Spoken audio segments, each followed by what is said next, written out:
Boa noite, meus irmãos, a graça e a paz, amém? Obrigado.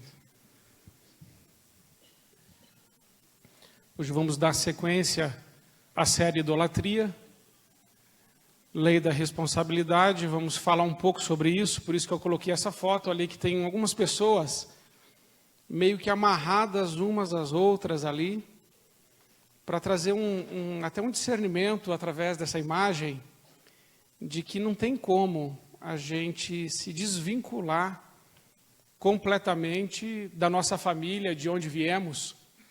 Não é possível tratar a história de um indivíduo isoladamente, excluindo a sua família. Não é possível, então, discernirmos algumas coisas que acontecem na nossa vida e por que acontecem, sem considerarmos o lar de onde viemos, a nossa história. Então é muito importante entender que existe uma lei que se chama Lei da Herança, mas existe uma outra lei que se chama Lei da Responsabilidade.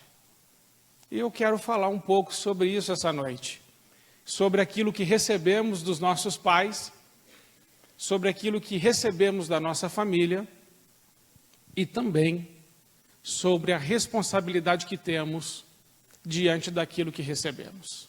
Amém?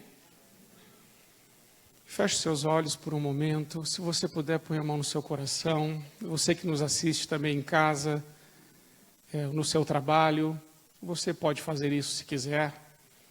Senhor, nós estamos aqui para ouvir a Tua voz. Sabemos que a Tua voz, ela tem o poder de mudar a nossa realidade. Por isso pedimos nessa noite, Senhor, fala conosco. Que a Tua palavra entre em nós e em cada um de nós e preencha todas as lacunas do nosso interior. Pai amado, nossa vida só tem sentido em Ti. O propósito maior da nossa vida é Te adorar. Por isso pedimos que nessa noite, tudo que impede uma adoração em espírito e em verdade, seja destruído e destronado da nossa vida em nome de Jesus. Não há maior liberdade do que querer ser cheio do Teu Espírito Santo. Não há liberdade maior do que poder dizer: vem, Senhor Jesus, vem sobre a minha vida, vem sobre a minha família, transforma a nossa história, em nome de Jesus. Amém. Que Deus realmente possa fazer isso hoje na sua vida, em nome de Jesus. Que o Senhor Jesus encha a sua mente com a sua palavra. Que você saia daqui desse ambiente hoje transformado pela palavra de Deus e com algumas respostas e direcionamentos para a sua vida. Porque não basta ouvir o sermão. É necessário tomar uma atitude em relação àquilo que ouvimos. Não é isso, pastor? O pastor insiste com isso. Temos que tomar atitudes em cima daquilo que ouvimos da palavra de Deus e creio que Deus vai te dar direção essa noite sobre isso. O mapeamento espiritual, ele envolve 5 grandes áreas. A primeira é idolatria, e é muito importante eu frisar isso hoje, que no último dia da idolatria, no dia 11/5, nós vamos fazer uma renúncia. Pastor, que renúncia é essa?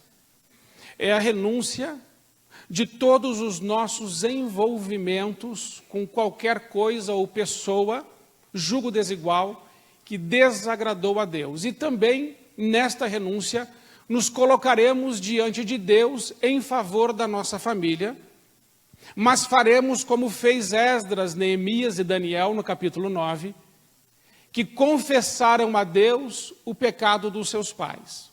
Não confessaram a Deus no lugar dos seus pais, mas confessaram a Deus o pecado dos seus pais, dizendo a Deus: Senhor, os nossos pais, e isso significa os nossos ancestrais, eles feriram o Senhor.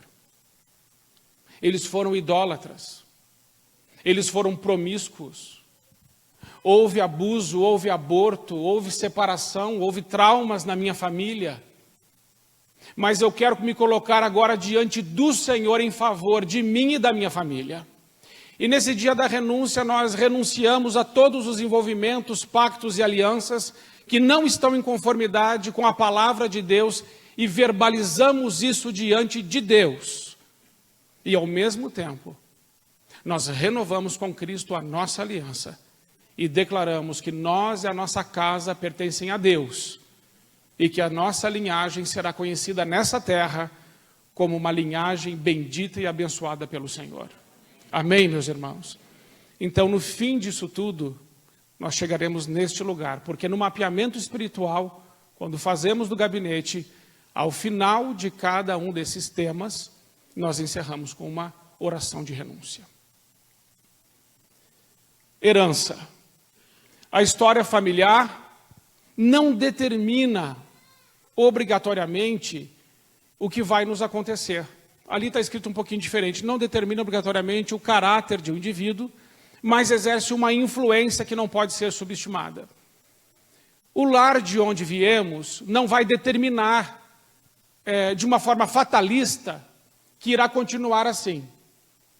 Se o meu bisavô separou, e o meu avô separou, e o meu pai separou, alguns podem dizer, pastor, isso é uma maldição hereditária, não tem jeito. Se os teus antepassados se separaram, você vai separar. Não, isso foi o que eu recebi de herança.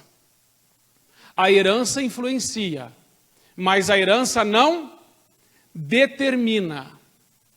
Quem é que determina o que vai acontecer na nossa história?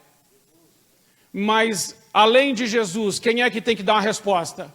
Eu. Então, ainda que eu tenha recebido de herança um histórico de separação, de divórcio, de abuso, de abandono, de rejeição, de violência, de roubo, de perdas, aí quando chega na minha vez, a tendência é que se repita, porque há uma influência. Quem vem de um lar disfuncional que separou, por exemplo, quando esse filho ou essa filha estiverem dentro de um casamento e encontrarem ali uma situação desafiadora, um conflito, eles vão lembrar de quem? Dos seus pais. E os seus pais se separaram. É uma influência ou não? É uma influência forte? É claro que é uma influência forte, muito forte. E a tendência dessa pessoa é resolver os seus problemas à maneira dos seus pais. É repetir. Então a herança, ela tende, ela força a barra para que a gente repita. Mas como nós somos livres em Jesus Cristo, nosso Senhor, ou livres em Cristo Jesus, nós podemos tomar uma decisão em cima daquilo que está acontecendo, dizendo, até aqui isso veio. Mas daqui não vai passar. A partir de mim e da minha família, isso para. Por que para? Para porque eu estou exercendo agora na minha vida a lei da responsabilidade que tenho em relação à palavra de Deus, uma responsabilidade espiritual de fazer valer na minha vida e na minha casa o que reza, o que diz, o que ensina a palavra de Deus. Amém? Então, há uma diferença entre a lei da herança e a lei da responsabilidade, mas não subestime o poder da lei da herança. É forte. Nós verbalizamos muitas vezes que não iremos repetir os erros dos nossos pais. Mas quando a situação chega de fato, o que percebemos é que estamos fazendo como eles. E aí é necessário tomar uma atitude. Então, lei da herança, lei da responsabilidade. Viseira cultural. A igreja ocidental valoriza muito o comportamento ignorando as heranças. Então, é o que eu disse. Nós não podemos pegar uma pessoa, isolar ela da sua família e dizer para ela, ó, nós vamos tratar você da forma ocidental, nós vamos tratar você. Ignorando de onde você vem, ignorando a sua história, ignorando a tradição recebida, ignorando a sua família, esse tratamento não vai funcionar. Então isso é uma viseira cultural, mas mais do que uma viseira cultural, isso é uma viseira espiritual. Nós somos também o resultado do lar que viemos. Nós somos também o resultado dos reforços negativos ou positivos que recebemos dentro da nossa casa.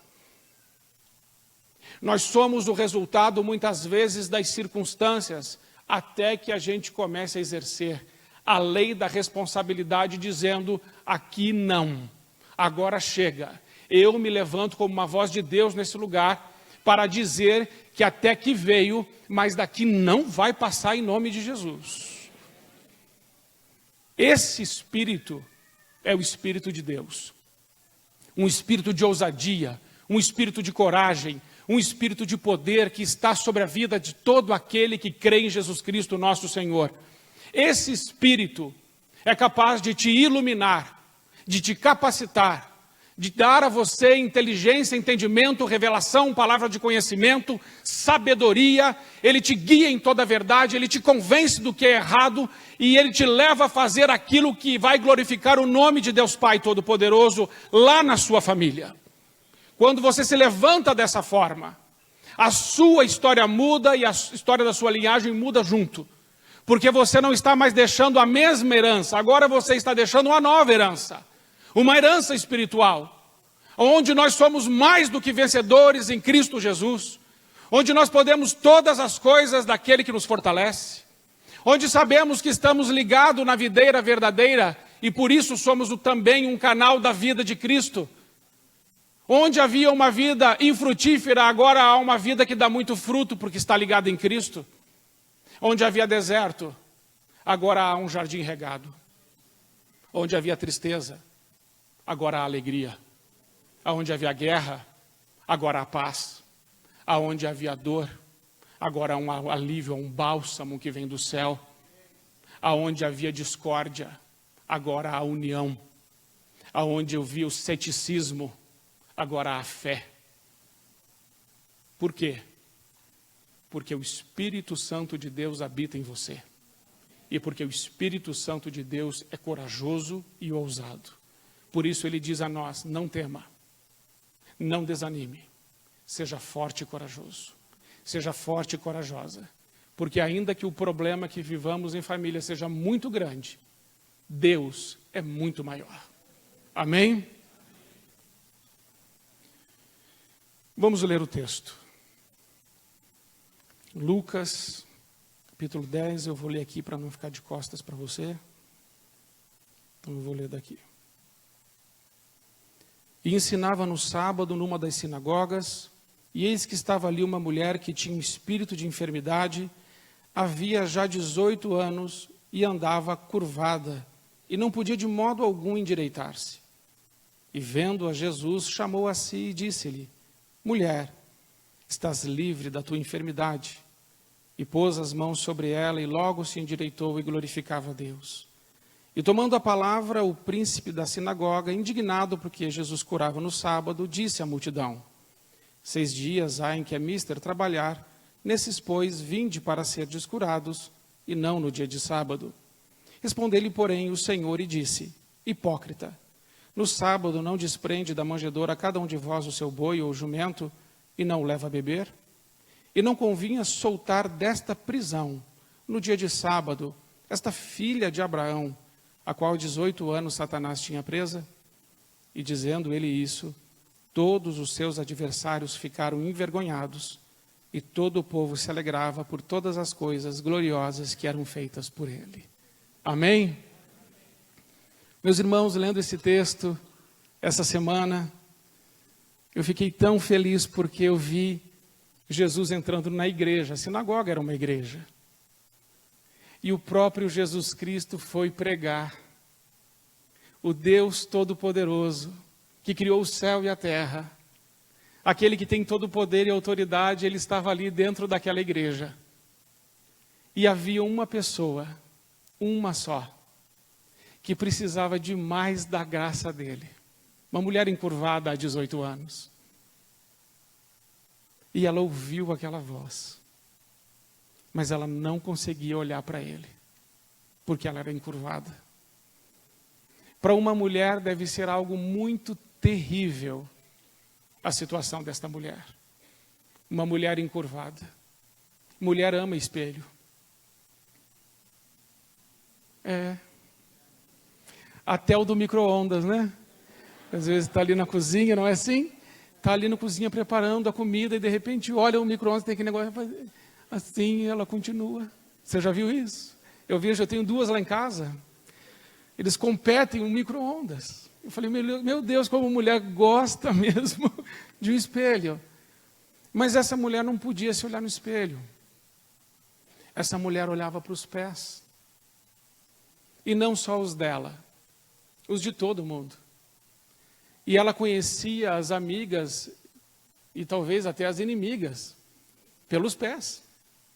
Lá vem aquela que não faz as unhas. Lá vem aquela que não corta. Lá vem aquela que não lava. Lá vem aquela que sempre está com a sandália nova. E ela estava olhando para os pés das mulheres. Mas ela não conhecia o rosto. Só os pés. Uma mulher encurvada que não conseguia olhar para frente. Ela só olhava para trás e para os lados. Uma mulher que não tinha mais vida. Uma mulher que tinha sonhos destruídos. Assim também é a vida de muitos, que não conseguem mais olhar para frente, mas só conseguem olhar para trás e para os lados. Até que um dia chega Jesus. E muda toda essa história, é tremendo o que Jesus faz. É interessante observar que Jesus Cristo chama aquela mulher para perto dele e chama ela de filha de Abraão. Sabe, isso me impressiona nesse texto. Porque nós pensamos muitas vezes que os crentes não podem ter um demônio. Mas a Bíblia diz ali que aquela mulher estava com espírito de enfermidade e depois diz que quem a prendia era Satanás. Em outras versões diz que ela era possessa de um espírito de enfermidade. Parece para mim que nesses 18 anos em que ela frequentou a igreja, ela nunca manifestou um demônio nela. Não era uma coisa assim, barulhenta, bagunceira, que chamava atenção.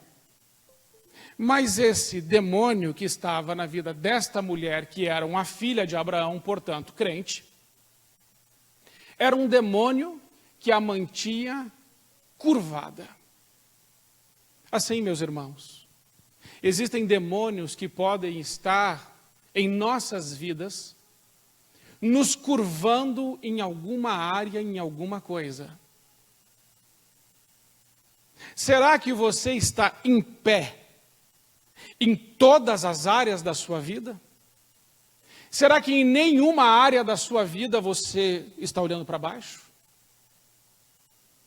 Porque naquela mulher era fácil de identificar que ela tinha problema, porque o problema se manifestava também no seu físico.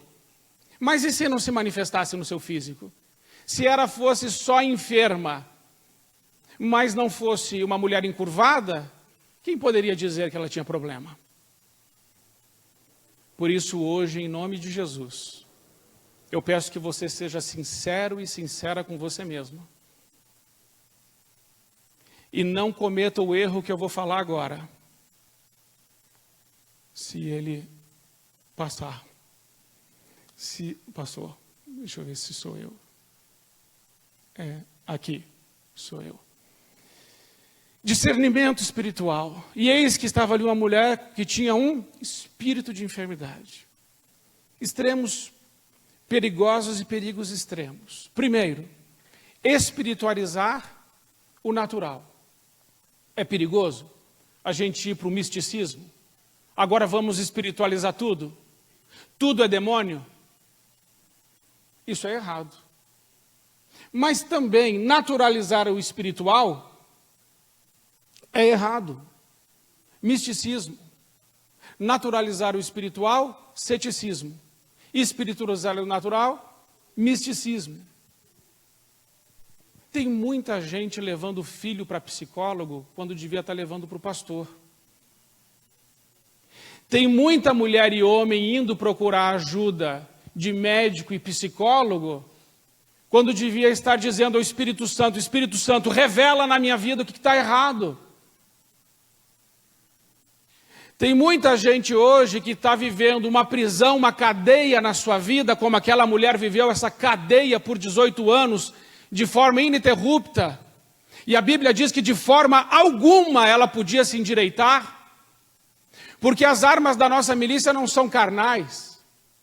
Com armas carnais não se derrota o diabo. Com armas carnais não se expulsa o diabo. Com armas carnais um espírito de enfermidade nunca irá deixar uma pessoa. Mas as nossas armas são poderosas em Deus para destruir as fortalezas e todo aquele que se levante contra o conhecimento do Filho de Deus. Tem muito crente que já deixou de exercer o seu poder e a sua autoridade porque está naturalizando aquilo que é espiritual. Eu não sei onde aquela mulher procurou ajuda por 18 anos, mas uma coisa eu sei, ninguém pôde ajudá-la. Ela não teve resposta. E assim pode ser na nossa vida em algumas áreas. Fazemos cursos, buscamos nos informar, buscamos ajuda profissional, ajuda psicológica, ajuda médica, todo tipo de ajuda. Mas o problema continua ali instalado. E aí o excesso que você tem de buscar soluções, e essas soluções não são encontradas, te leva à frustração. E a frustração te leva à depressão. E a depressão te leva à morte. Por isso, em nome de Jesus, que não sejam frustradas na sua vida as suas iniciativas de romper com problemas e dificuldades que estão alojados na sua história. Que não seja. Que não seja você alguém que naturalize o que é espiritual. E também não seja você alguém que espiritualiza aquilo que é natural. Precisamos de discernimento. Amém? Vamos pedir isso a Deus? Diga assim: Senhor Jesus, eu peço discernimento espiritual. Espírito Santo, me dê agora discernimento espiritual sobre a minha história. Existem coisas que estão alojadas na minha vida há tempo demais. Mas nessa noite, eu creio que o Senhor trará à luz aquilo que está escondido, que o Senhor vai revelar aquilo que está oculto. E nessa noite, eu receberei discernimento e revelação, e eu vou dar um basta nessa área de sequidão, na minha vida, em nome de Jesus. Amém. Discernimento espiritual é o que não faltou nunca a Jesus. Por isso Jesus olhou para aquela mulher e já disse: isso é um espírito de enfermidade. Quem mantém essa mulher cativa é o diabo. Jesus já disse. E é interessante ver como é que a religião lidou com isso.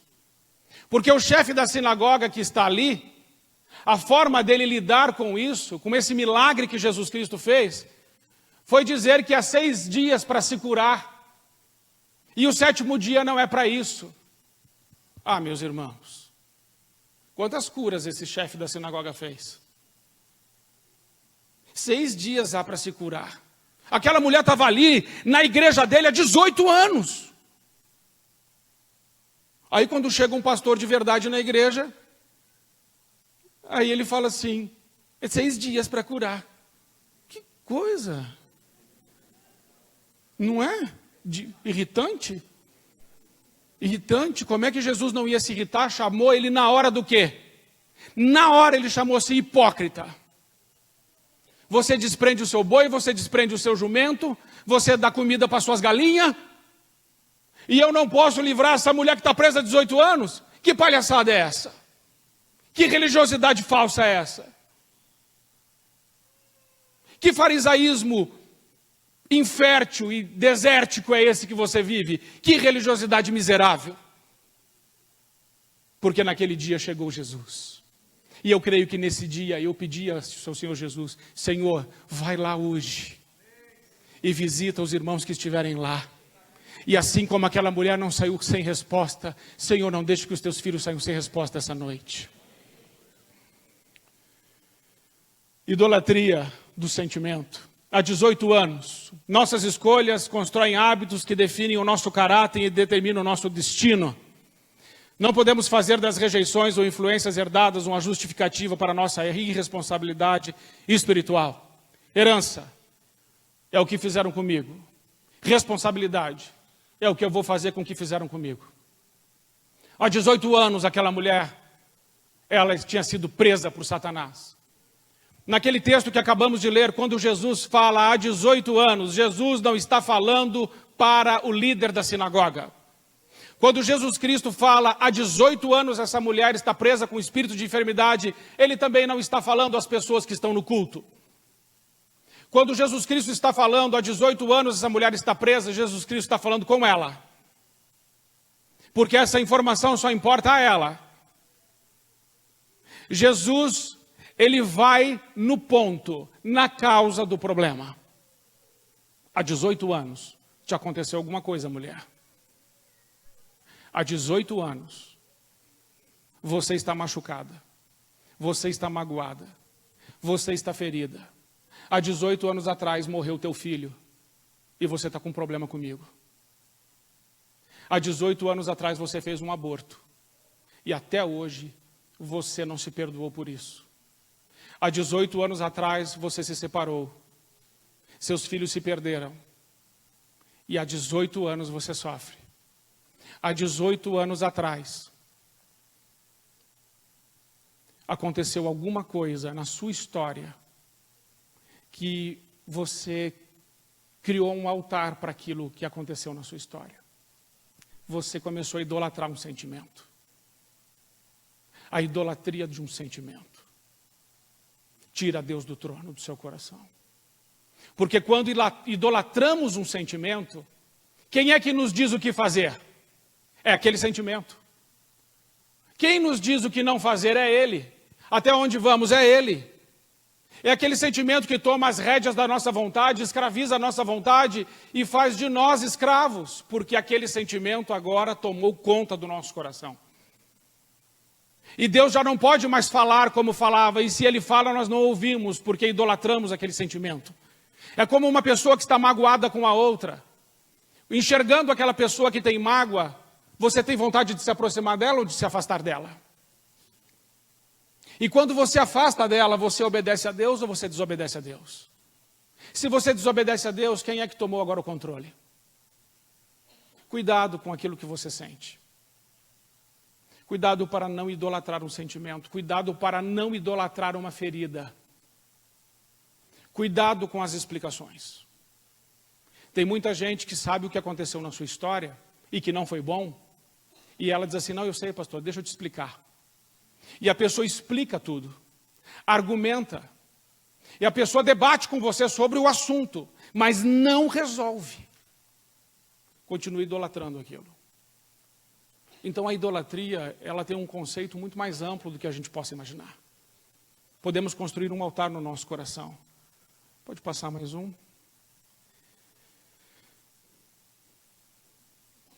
Agora voltou. Às vezes ele não está... Ali, prisão. E não convia soltar desta prisão no dia de sábado, esta filha de Abraão, a qual 18 anos Satanás tinha presa. O que é maldição? Maldição é sintoma. O que é Satanás? É sintoma. O que é prisão? É sintoma. Até Satanás é sintoma. Aonde tem pecado, Satanás vai? Aonde tem pecado, ele vai. Agora, aonde não tem pecado, ele vai? Aonde não tem pecado, ele não vai. Por que ele não vai? Porque onde não tem lixo, mosca não pousa. Só por isso. Qual é o efeito colateral do lixo? Mosca, rato, barata. O que atrai os demônios? O lixo. Tem lixo na sua vida? Porque é o lixo que o atrai. Às vezes nós, meus irmãos, entramos numa de dizer assim, Satanás, para fora da minha casa, para fora da minha vida, para fora da minha família. Naquela hora funciona? Se você mandar o diabo embora em nome de Jesus, ele vai? Ah, ele vai. Se você mandar uma mosca sair do lixo em nome de Jesus, ela vai sair? E você fizer assim? Ela vai sair? Vai sair. Mas se o lixo continuar ali, ela vai voltar? Então adianta, meus irmãos, ficar brigando com o diabo? O que a gente tem que remover da nossa vida? O lixo. Qual é o nome desse lixo? Pecado.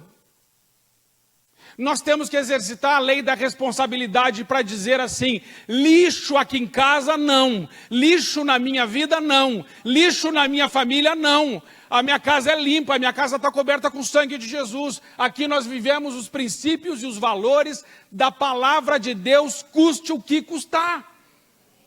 Não negociamos isso. Porque ele vai voltar se tiver lixo. Não adianta você chamar o pastorzão para fazer oração forte. Entendeu? É a mesma coisa que comprar bom ar. O pastor está com cheiro ruim. Compra um bom ar. Nossa, pastor, sua oração melhorou muito aqui o ambiente. Quanto tempo dura o bom ar, meus irmãos? O cheiro vai voltar. Então é necessário tomar uma atitude em relação ao pecado. Uma atitude em relação às emoções, às feridas e às dores. E dizer: aqui não mais, em nome de Jesus. Amém? Vocês estão entendendo isso?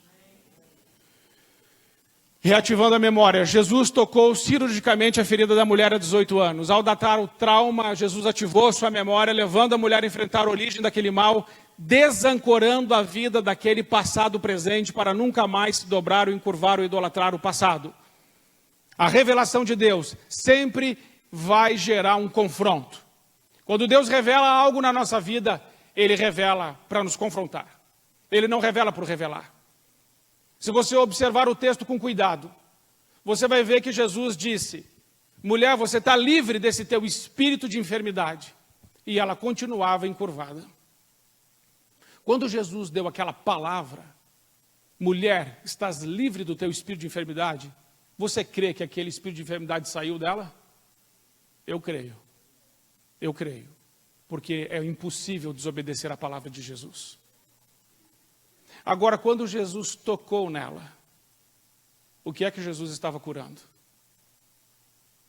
18 anos olhando para baixo, 18 anos de derrota, 18 anos de dor, 18 anos de perda, 18 anos com amargura, com feridas, com tristezas, com desilusões, 18 anos sofrendo.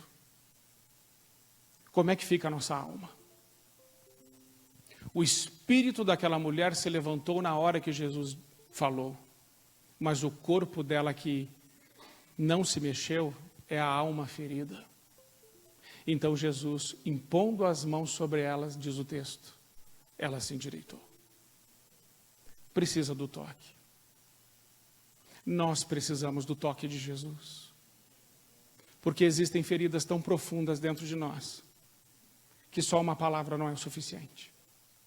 É necessário que o Senhor estenda a sua mão sobre nós e diz: endireita, meu filho, em nome de Jesus, endireita. Por isso eu quero que você olhe para dentro de você hoje. O que te encurva? Quanto tempo você vai permitir que isso continue? É necessário hoje exercitar essa lei da responsabilidade de dizer: até aqui você veio, mas daqui você não vai passar. É necessário entendermos que se lutamos muito com um problema, e esse problema não foi resolvido, é porque estávamos lutando até então com as armas erradas. Então precisamos lutar com as armas certas. E a arma mais poderosa que existe no universo se chama Jesus Cristo de Nazaré. Esse é o único nome que o inferno inteiro treme quando ouve. O nome de Jesus. Este é o nome que está sobre a sua vida. Você deve usá-lo. Você deve se apropriar dele. Você deve se desencurvar pelo poder do nome de Jesus Cristo e colocar sua vida alinhada com os planos e propósitos de Deus. E ainda, os pensamentos. Eis que estava ali uma mulher que tinha um espírito de enfermidade, havia 18 anos e andava encurvada e não podia de modo algum endireitar-se.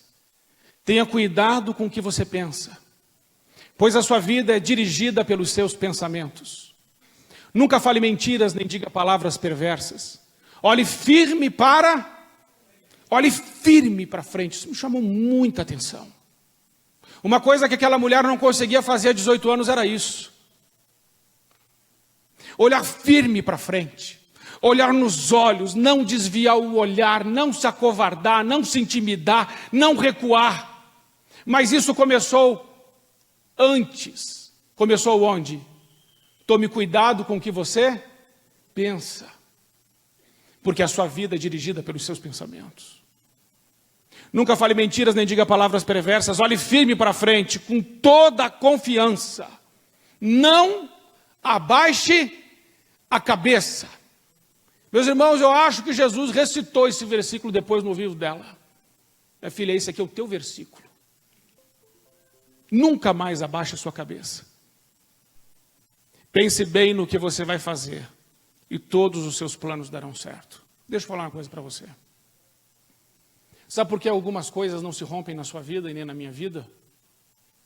Porque muitas vezes estamos pensando, meus irmãos, em desacordo com a palavra de Deus. Nós falamos aqui que em Cristo o que é que nós somos? Mais do que vencedores. Você acredita nisso? Tudo posso naquele que me fortalece. Você crê nisso? É isso que ocupa seu pensamento na hora que você está enfrentando um problema? É isso que ocupa o seu pensamento nas áreas que estão encurvadas na sua vida? É isso que você tem em mente? Você olha para o seu problema, para aquela situação, para o seu passado com toda a confiança, nos olhos, sem baixar a cabeça, sem sentir vergonha, mas na convicção que o Senhor está contigo? Tome cuidado com os seus pensamentos. Por isso a Bíblia diz em Filipenses 4:8, Paulo diz, finalmente, irmãos, tudo que é bom, tudo que é honesto, tudo que é justo, tudo que é de boa fama, se há alguma virtude, se há algum louvor, seja isso que ocupe os vossos pensamentos. Nós não podemos pensar aquilo que queremos. Nós devemos pensar aquilo que a Bíblia manda pensar, tudo que é bom, tudo que é justo, tudo que é honesto, tudo que é de boa fama, se há alguma virtude, se há algum louvor, seja isso que ocupe o nosso pensamento. Porque o pensamento, meus irmãos, é o alimento da alma. Quando você come uma comida estragada, como é que seu corpo reage? Quando você comeu aquela maionese estragada, seu corpo foi projetado por quem? Por Deus. Deus planejou o seu corpo da seguinte forma: se você, sem saber, comeu a comida estragada, o seu corpo te avisa? Ah, ele te avisa. O que ele provoca em você? Ânsia de vômito, diarreia, ou por cima, ou por baixo. Vai sair. Vai ou não vai? Vai. Ah, vai. Quem fez assim? Deus. Por quê? Para que você não morra. Para que você não permaneça doente. E naquela hora que você vomita tudo, depois daquele vômito todo, como é que você se sente? Bem. Imediatamente você fala assim, já estou me sentindo melhor. Porque vomitou. Se é assim com o corpo, então como é com a alma? O que a alma come? Pensamento. A alma come pensamento. Se os seus pensamentos forem maus, se os seus pensamentos forem estragados, se o seu pensamento é de ferida, de dor, de perda, de tristeza, de desilusão, de derrota, porque fizeram isso, porque fizeram aquilo, porque, ai, coitado de mim, porque, ah, meu Senhor, eu... Se você entra nessa, você está comendo maionese estragada, tudo estragado. Mas, meus irmãos, a alma vomita? Ela vomita sozinha? Você está andando na rua, daqui a pouco você começa assim... É assim? Não. Aí é que o diabo tem muita vitória. Porque o diabo coloca mordaças nas pessoas. E o diabo gosta de segredo. Olha, isso que aconteceu com você é segredo, viu? Não pode falar para ninguém. Ele está dizendo assim, não vomita, fica doente. Mas a Bíblia diz em 1 João 1,9, se confessardes os vossos pecados, Deus é fiel e justo para te perdoar de todo o pecado e te purificar de toda injustiça. Confissão é vômito da alma. Tiago 5,16 diz: confessai vossas culpas uns aos outros, e orai uns pelos outros para que sareis. A confissão, ela não... Eu quero que você comece a olhar para o mundo e para as circunstâncias de uma forma nova, a partir da luz do Evangelho. De você olhar para essas coisas que te cercam, por piores que elas sejam, e comece a declarar sobre elas a palavra de Deus. Porque se você fizer essas coisas, a partir de você, não só a sua história muda, mas também a da sua família e, sobretudo, a da sua linhagem. Amém, meus irmãos? E para ir encerrando, temos a nossa oração. Mas antes de fazer a oração, eu quero que você traga a área da sua vida que te encurva. E eu quero que isso seja muito sério com você e Deus. Como foi com aquela mulher? De você dizer hoje: Senhor, isso chega. Esse encurvamento, não mais. Eu hoje tomo uma atitude diante do Senhor. Isso vai parar. Me ajude, Senhor. Eu quero exercitar a lei da responsabilidade, de não ficar esperando mais alguma coisa acontecer. Eu estou tomando uma atitude. E diante da minha atitude, o Senhor diz que tudo que ligarmos na terra será ligado no céu. E tudo que desligarmos na terra será desligado no céu. Eu creio na tua palavra. E eu quero fazer isso hoje. Se você quer fazer isso, então deixe o seu lugar e venha até aqui à frente. Vou pedir que toda a igreja fique em pé para facilitar os irmãos de virem. E aí você chega e você vai dizendo para Jesus: Senhor, é essa área aqui. Eu estou exercitando a minha responsabilidade diante do Senhor, para que essa área agora seja derrotada definitivamente sobre a minha vida. Lembra o que eu disse? Cuidado com o que você pensa. Você pode estar no seu lugar pensando assim: eu não preciso. E eu te digo: precisa sim. Você pode estar no seu lugar pensando assim: eu faço daqui mesmo. E eu te digo: não faça isso, faça no altar. Porque quando Satanás faz isso, ele faz para te intimidar. Ele quer deixar você no seu lugar para você não fazer movimento. Eu não estou dizendo que o movimento daí até aqui é que vai fazer a mudança, não. É uma atitude que você já está tomando. E é uma atitude importante para você e é uma atitude importante para mim. O que é importante para você é importante para mim. Nós somos um corpo só, somos irmãos em Cristo. Nós somos uma família. Eu vou pedir aos irmãos que cheguem mais aqui à frente. E hoje, de forma muito especial, nós podemos pedir aos irmãos que estão em pé que passem por aqui, ó, e venham até aqui o altar. Vocês podem vir? Não tenham vergonha. Venham até aqui. Esse espaço sobrou para vocês é porque Deus gosta mais de vocês. Brincadeira. Pode vir. Sobe e se ajoelha aqui no altar para ter espaço para todos virem. Pode vir. Gente, assim, ó, passa aqui, ó, sobe as escadas, sobe aqui em cima. Não fica aí não, vem.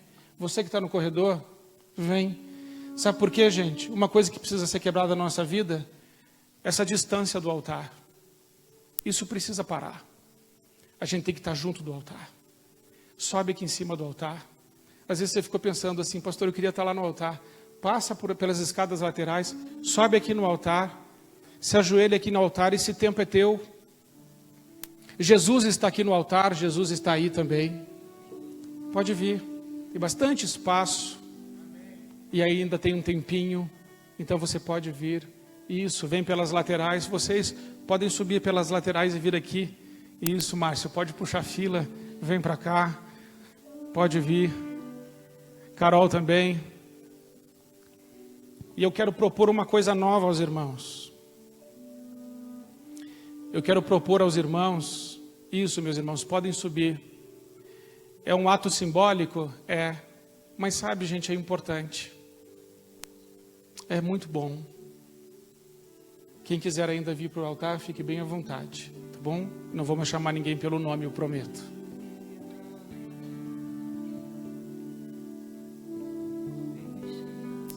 Eu quero propor uma coisa nova aos irmãos. Os irmãos têm vindo toda sexta-feira.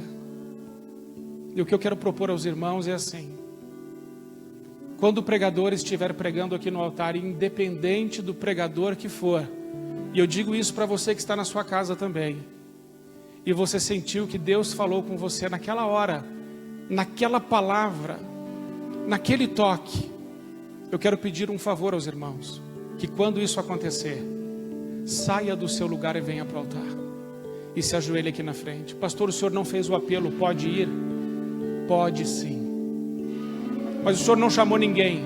Pode sim, deve. Sabe por quê, meus irmãos? Aonde o Espírito Santo está, ali a liberdade. Se não tivermos liberdade para sair da nossa cadeira e vir no altar, por que viemos à igreja? Enquanto você ora, eu oro com você e a gente já vai fazer essa oração juntos. Pai querido, nós nos colocamos nessa noite na Tua presença, na presença de um Deus que é santo, santo, santo, santo, todo-poderoso. E nós cremos que o Senhor Jesus que estava lá naquela sinagoga, o Senhor Jesus está aqui hoje, aqui no nosso meio, aqui entre nós. E cremos que nessa noite nós ouvimos a Tua voz no nosso interior. E eu peço ao Senhor Jesus, estende agora, Senhor, as Tuas mãos sobre todos os meus irmãos e também sobre mim, sobre todos nós. Senhor, estende as Tuas mãos para curar. Pai, estende as Tuas mãos agora para libertar. Senhor, estende as Tuas mãos sobre nós para nos trazer esperança, paz. Senhor, estende as Tuas mãos sobre nós para ressuscitar os nossos sonhos. Senhor, estende as Tuas mãos sobre nós, porque a partir de nós a nossa família será outra, porque nós não vamos repetir os erros dos nossos pais, mas nós vamos viver segundo a Tua santa palavra. Por isso, Pai, faz impregnar dentro de nós os Teus valores e princípios santos, que a Tua palavra seja sempre a lâmpada para os nossos pés e a luz para o nosso caminho. Que a Tua palavra, que não volta vazia, preencha agora todas as lacunas do nosso coração. Senhor, em nome de Jesus, eu creio que Satanás foi derrotado e humilhado neste lugar, em nome de Jesus. Eu creio, Senhor, que pessoas que estavam presas em cativeiro estão sendo neste momento libertas em nome de Jesus. Eu creio que essas pessoas não estão olhando mais para baixo nem para os lados, mas que essas pessoas estão olhando para frente com um olhar fixo, com confiança, porque elas sabem muito bem em quem tem crido, e elas sabem muito bem que Ele é poderoso para as livrar de todo mal. Por isso eu quero engrandecer o Teu nome, Senhor, e concordar com os meus irmãos, que quem abre porta das cadeias se chama Jesus Cristo de Nazaré. Nós não abrimos mão da Tua presença. Abençoa, Senhor, todos os meus irmãos que estão aqui. Os irmãos que vieram até o altar também os abençoe, Senhor. E que esse altar seja sempre de livre acesso a todos os filhos e filhas de Deus que adoram o nome de Jesus Cristo, nosso Senhor. Pai, nós sabemos que o Senhor moveu nesse lugar, e nós ouviremos ainda os testemunhos dos irmãos acerca daquilo que o Senhor fez esta noite. Que a Tua palavra diz que aquela mulher começou a Te glorificar na mesma hora, e esses irmãos também glorificarão o Teu nome, porque o Senhor é Deus. Amém? Vamos fazer essa oração. Você pode ficar em pé, virar para essa tela aqui. Essa oração é uma oração que foi construída no Salmo 29, dos versículos de 2 a 11, e também Isaías 54, versículo 17. E no final tem um pouco de mim misturado com o Evangelho. Tá bom? Então vamos orar. Nessa noite, damos ao Senhor a glória devida ao Seu nome. Adoramos o Senhor na beleza da santidade. A Sua voz chegou aos meus ouvidos. A voz do Senhor ouve-se sobre as suas águas. O Deus da glória troveja. O Senhor está sobre as muitas águas. A voz do Senhor é poderosa. A voz do Senhor é cheia de majestade. Ela ordena a vida e a bênção sobre mim. A cura apressadamente chega ao som da tua voz, Senhor. A voz do Senhor quebra os cedros. Sim, o Senhor quebra tudo que se levanta contra mim. Nenhuma arma forjada contra mim prevalecerá. E eu me refugiarei toda língua que me acusar. De forma alguma serei desencorajado. A voz do Senhor faz a minha vida frutificar. Ao som da sua voz eu ergo a minha cabeça e glorifico o seu nome. O Senhor me dá força. Ele abençoa a minha família com paz e prosperidade. Eu sou mais do que vencedor. Eu tudo posso no Senhor que me fortalece. Eu não vou recuar. Eu não irei desistir. Nunca irei me acovardar. Mas eu avanço na certeza de que Ele é por mim. Ele me dá a vitória. Ele me sustenta, me guarda, me protege, me capacita e me envia cheio do Espírito Santo. Agora eu sei que o melhor ainda está por vir. Em nome de Jesus. Amém. Amém. Glória a Deus. Glória a Deus. Meus irmãos, antes dos irmãos voltarem aos seus lugares, os irmãos que quiserem voltar ali, porque se sentem melhor quando a gente está falando ali, podem voltar. Meus irmãos, o que aconteceu aqui hoje é muito sério. Uma área que você trouxe da sua vida foi desencurvada. Sabe o que vai acontecer quando você sair daqui? Satanás virá na sua mente, ou falará através de uma pessoa ou de uma circunstância: não desencurvou não. E você imediatamente dirá: cale-se em nome de Jesus. Vá embora. Porque aquilo que o Jesus Cristo desentortou permanecerá em pé. Nenhuma área da minha vida se curvará nunca mais, em nome de Jesus. Se aqueles pensamentos de derrota quiserem voltar, você dirá a eles: saia da minha mente, em nome de Jesus.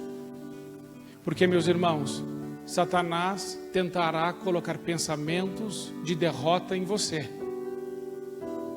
Mas você dirá assim: saia da minha mente pensamento em nome de Jesus. Cale-se, Satanás, em nome de Jesus. Amém, meus irmãos? Eu quero aqui agradecer as pessoas que estão nos ouvindo de outra cidade, de Nova Aurora, no Paraná, do Mato Grosso do Sul, de Campo Mourão e dos outros lugares que não se identificaram. Meus irmãos, antes de vocês irem embora, não deixe de passar ali no balcão de integração com o pastor Maurício, você que está nos visitando, passe ali.